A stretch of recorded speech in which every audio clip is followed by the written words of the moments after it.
guys, we are back in the vlog.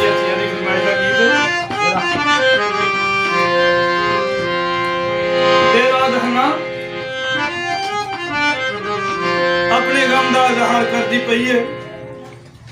उधर लोग ईदियां खुशियां मनाते हैं, हन्ना अपने गम का इजहार करती है।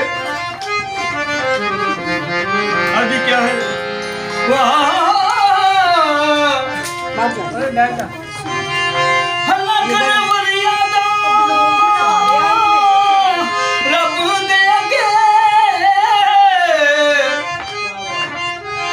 रब्बा नज़र करम दी कर दे, तेरे दर तो खाली मैं भी कोई नहीं जाना। रब्बा मेरी झोली भर दे। खुदा तू चाहे पहाड़ रेला रेला हो जांदे, खुदा तू चाहे बीमार शिफा पा जांदे,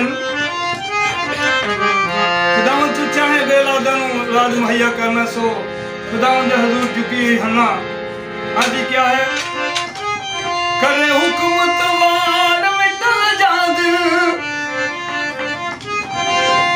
दुख दूर करे रब्बा हर दे। जदों रब दिया रहमतां होण जबल, रखे डूबे हुए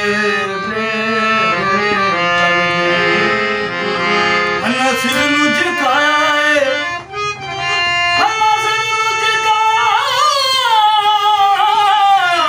सिर नूं झुकाया है।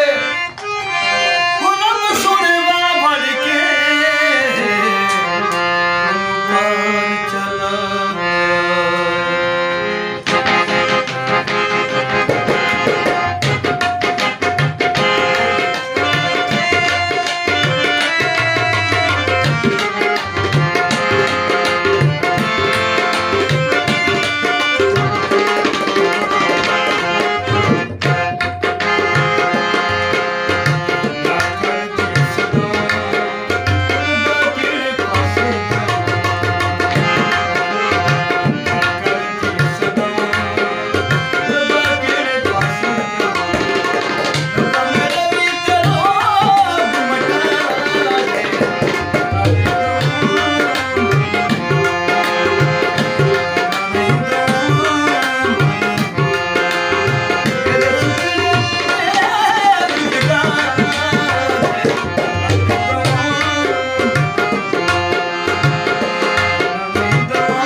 खोल के दुनिया चले जाएगा। माँ की मोहब्बत के बारे चंद बोल पेश कर रहे हैं। यकीनन मानो प्यार करने वास्ते बहुत काबिल उम्मीद है। अर्ज करदा पिया वां